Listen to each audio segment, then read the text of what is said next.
ನಮಸ್ಕಾರ. ಭಾರತದ ನಕ್ಷೆಯನ್ನ ನೋಡಿದಾಗ ಅಲ್ಲಿರೋ ಹೆಸರುಗಳು ಕೇವಲ ಪದಗಳು ಅಂತ ಅನ್ಸುತ್ತಾ?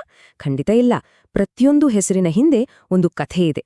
ಆ ಕಥೆ ಅಲ್ಲಿನ ಇತಿಹಾಸ, ಪ್ರಕೃತಿ ಮತ್ತು ಜನರ ಬಗ್ಗೆ ಹೇಳುತ್ತೆ. ಬನ್ನಿ ಈ ಕಥೆಗಳನ್ನ ಒಂದೊಂದಾಗಿ ಬಿಡಿಸಿ ನೋಡೋಣ. ಮೊದಲನೇದಾಗಿ ಈ ಪ್ರಶ್ನೆಗೆ ಬರೋಣ. ಪಶ್ಚಿಮ ಬಂಗಾಳ ಇರೋದು ಭಾರತದ ಪೂರ್ವದಲ್ಲಿ. ಆದ್ರೆ ಹೆಸ್ರಲ್ಲಿ ಯಾಕೆ ಪಶ್ಚಿಮ ಅಂತ ಇದೆ?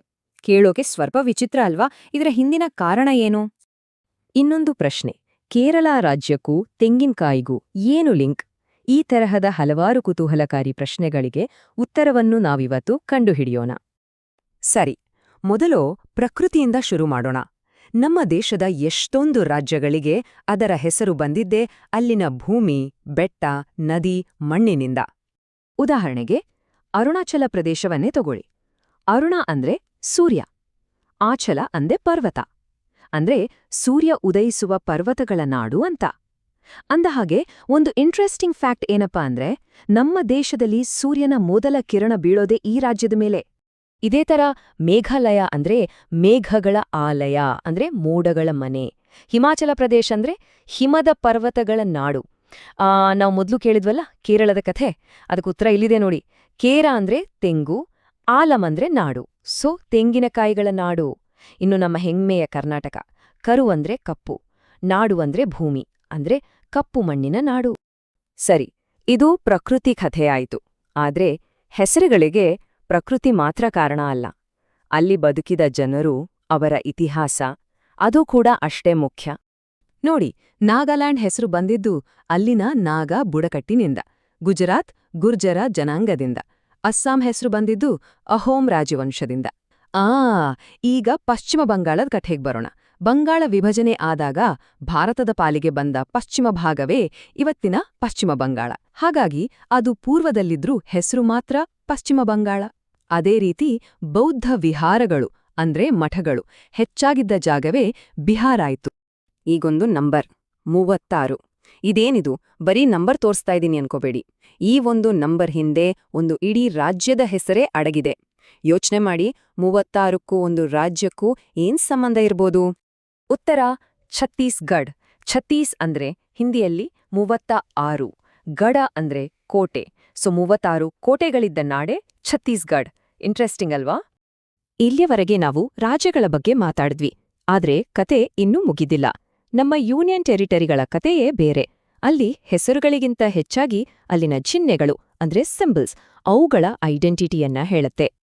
ಹಾಗಾದ್ರೆ ಏನವುಗಳ ಕಥೆ? ಅಲ್ಲಿನ ಪ್ರಾಣಿ, ಪಕ್ಷಿ, ಐತಿಹಾಸಿಕ ಜಾಗಗಳು ಇವೆಲ್ಲ ಸೇರಿ ಅವುಗಳ ಗುರುತನ್ನ ಹೇಗೆ ಕಟ್ಟಿಕೊಡುತ್ತೆ ಅಂತ ನೋಡೋಣ ಬನ್ನಿ. ಈಗ ಜಮ್ಮು ಕಾಶ್ಮೀರ ಮತ್ತೆ ಲಡಾಖನ್ನೇ ನೋಡಿ.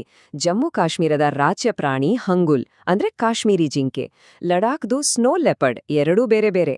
ಆದ್ರೆ ಈ ಎರಡೂ ಪ್ರದೇಶಗಳ ಮಧ್ಯೆ ಒಂದು ಕಾಮನ್ ಕನೆಕ್ಷನ್ ಇದೆ. ಏನದು ಅಂತ ಗೆಸ್ ಮಾಡ್ತೀರಾ? ಹೌದು, ಎರಡೂ ಪ್ರದೇಶಗಳ ರಾಜ್ಯ ಪಕ್ಷಿ ಒಂದೇ. ಅದು ಬ್ಲ್ಯಾಕ್ ನೆಕ್ಡ್ ಕ್ರೇನ್ ಅಂದ್ರೆ ಕಪ್ಪು ಕತ್ತಿನ ಕೊಕ್ಕರೆ.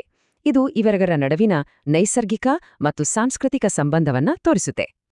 ಇದೇ ಥರ ಬೇರೆ ಯೂನಿಯನ್ ಟೆರಿಟರಿಗಳಿಗೂ ತಮ್ಮದೇ ಆದ ಪ್ರಾಣಿ ಪಕ್ಷಿಗಳಿವೆ. ಉದಾಹರಣೆಗೆ ಅಂಡಮಾನ್ ನಿಕೋಬಾರ್ನಲ್ಲಿ ಡುಗಾಂಗ್, ದೆಹಲಿಯಲ್ಲಿ ನೀಲಗಾಯ್, ಲಕ್ಷದ್ವೀಪದಲ್ಲಿ ಬಟರ್ಫ್ಲೈ ಫಿಶ್ ಮತ್ತೆ ಪುದುಚೇರಿಯಲ್ಲಿ ಅಳಿಲು.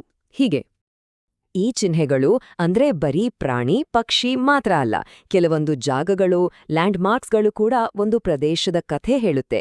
ಇದಕ್ಕೆ ಬೆಸ್ಟ್ ಎಕ್ಸಾಂಪಲ್ ಅಂದ್ರೆ ಅಂಡಮಾನ್ನ ಸೆಲ್ಯುಲರ್ ಜೈಲು. ಇದು ಬರೀ ಒಂದು ಟೂರಿಸ್ಟ್ ಸ್ಪಾಟ್ ಅಲ್ಲ, ನಮ್ಮ ಸ್ವಾತಂತ್ರ್ಯ ಹೋರಾಟಗಾರರ ತ್ಯಾಗ, ಬಲಿದಾನ, ಅವರ ನೋವಿನ ಕಥೆ ಹೇಳೋ ಒಂದು ಜೀವಂತ ಸ್ಮಾರಕ ಅದು.